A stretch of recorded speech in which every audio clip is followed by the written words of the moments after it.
Assalamualaikum warahmatullahi taala wabarakatuh. Perkenalkan, nama saya Muhammad Safi Hasbullah, NIM 1897. Pada kesempatan kali ini saya akan mempresentasikan tugas UTS saya tentang RPJMD atau Rencana Pembangunan Jangka Menengah Daerah Kabupaten Probolinggo tahun 2019 sampai 2024. Langsung saja, yang pertama itu ada tujuan dan manfaat RPJMD. Dalam rangka penyelenggaraan pemerintah daerah, tentunya perlu adanya perencanaan pembangunan daerah yang dimana bertujuan untuk meningkatkan salah satunya itu meningkatkan kesejahteraan masyarakat serta pertumbuhan ekonomi di wilayah tersebut, terutama di sini yaitu Kabupaten Probolinggo. Nah, perencanaan pembangunan daerah ini disusun sebagai satu kesatuan dalam sistem perencanaan pembangunan nasional.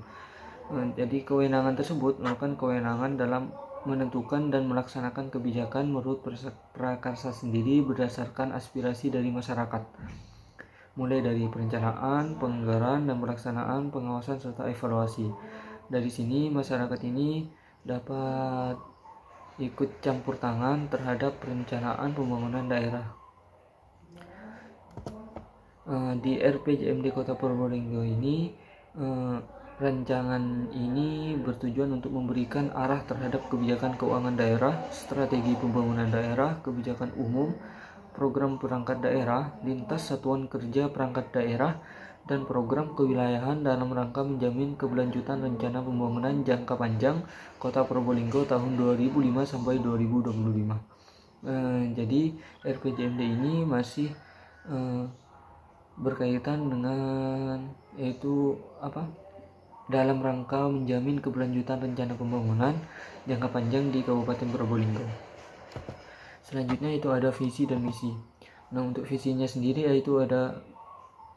visinya itu bersama rakyat membangun Kota Probolinggo lebih baik, berkeadilan, sejahtera, transparan, aman, dan berkelanjutan. Maksud dari ini yaitu bersama dengan rakyat menciptakan pembangunan yang dapat dirasakan oleh seluruh lapisan sehingga menciptakan kehidupan yang layak untuk masyarakat serta rasa aman dan nyaman untuk tinggal di Probolinggo.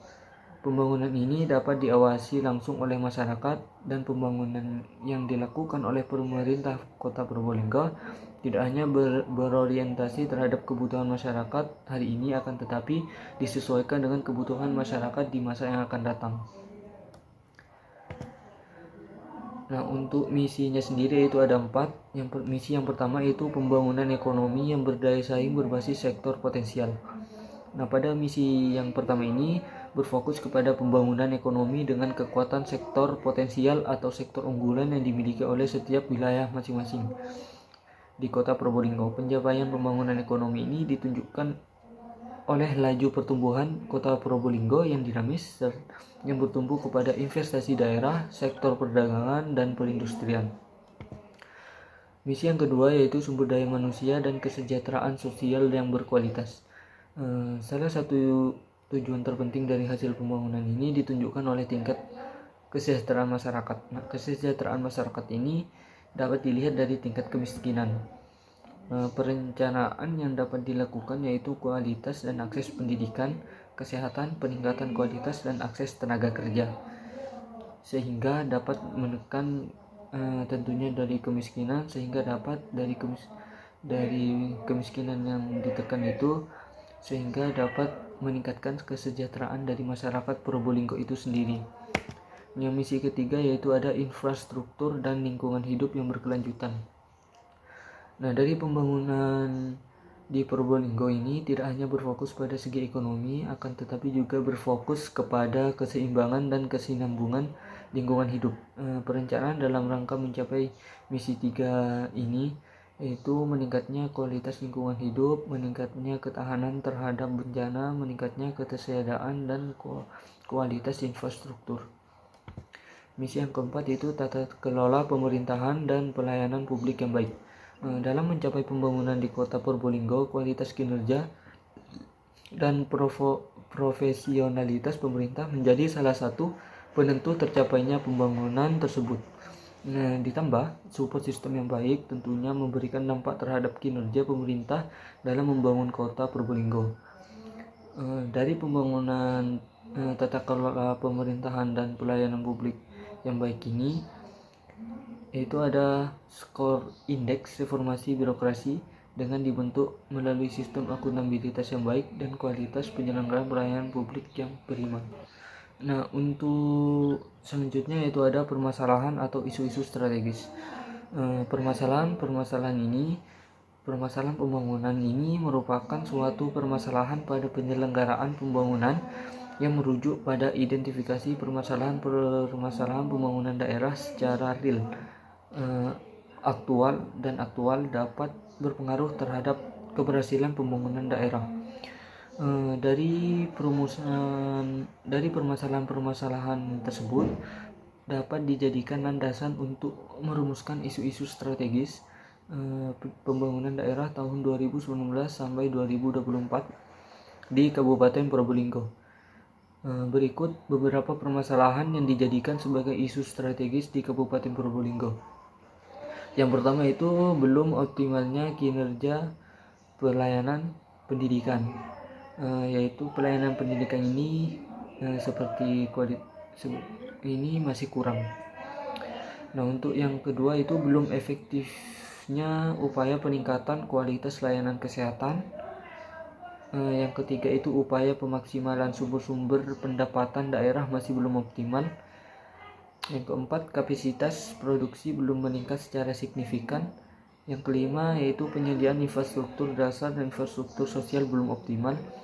Penataan dan pengelolaan kawasan pemukiman yang layak dan masih belum optimal. Selanjutnya itu ada prioritas rencana pembangunan daerah.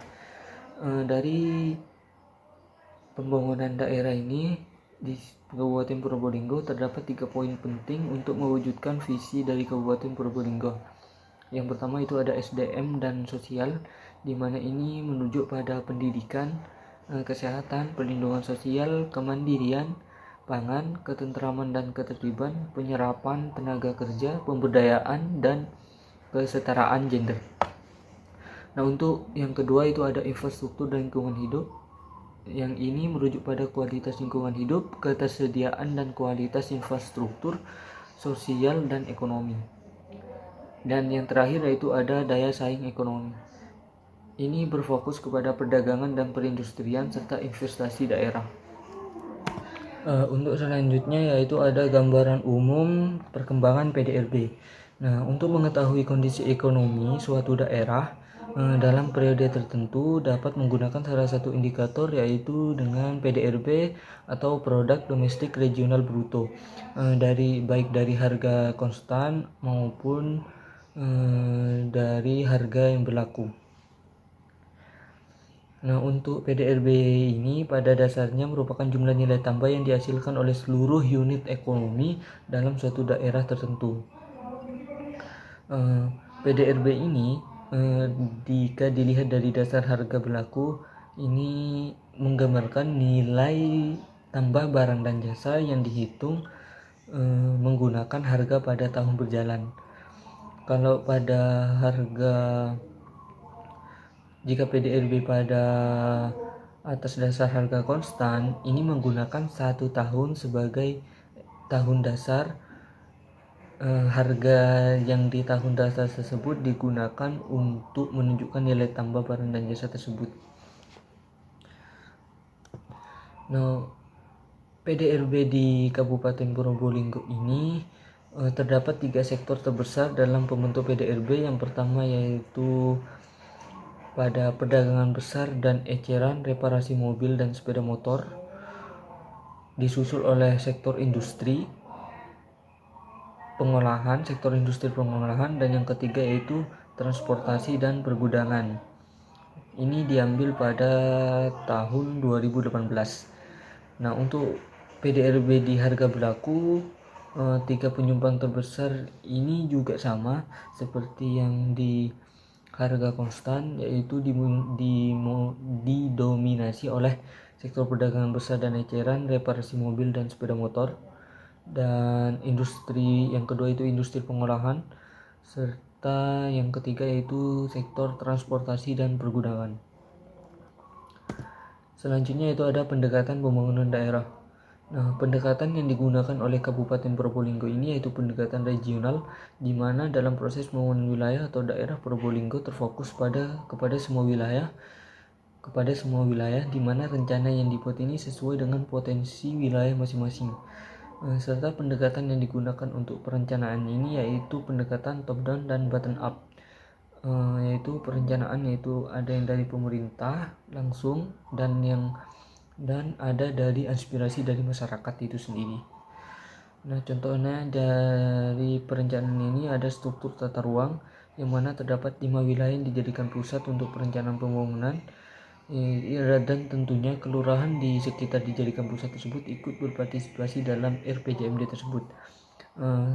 Yang lainnya perencanaan dari pelestarian kawasan konservasi sejarah dan budaya di wilayah yang memiliki potensi, sehingga pendekatan pembangunan daerah ini menggunakan pendekatan regional, di mana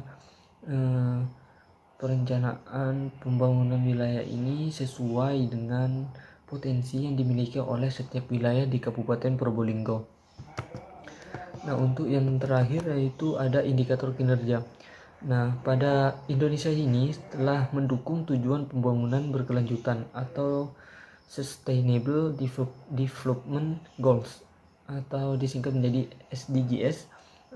Tindakan pemerintah ini untuk menunjukkan komitmen SDGs ini yaitu menghubungkan sebagian besar target dan indikator SDGs ke dalam RJMN, Rencana Jangka Menengah Nasional, dan Rencana Pembangunan Jangka Menengah Daerah Kota. Pada SDGs sendiri ini memiliki 17 tujuan dengan 222 indikator yang memiliki acuan yang menjadi acuan dari Kabupaten Probolinggo.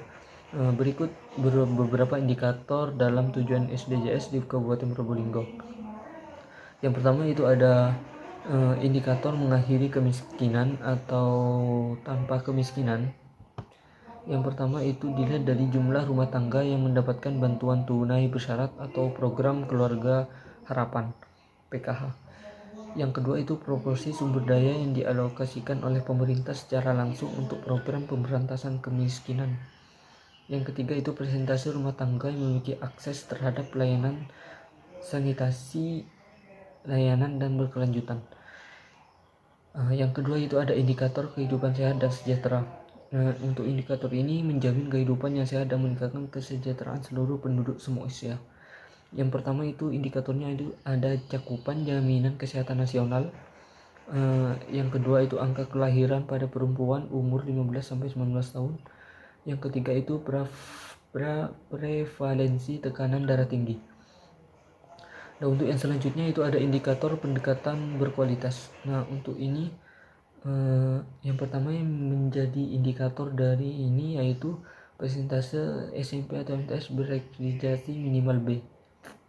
Nah, angka partisipasi kasar SDMI sederajat ini harus harus meningkat.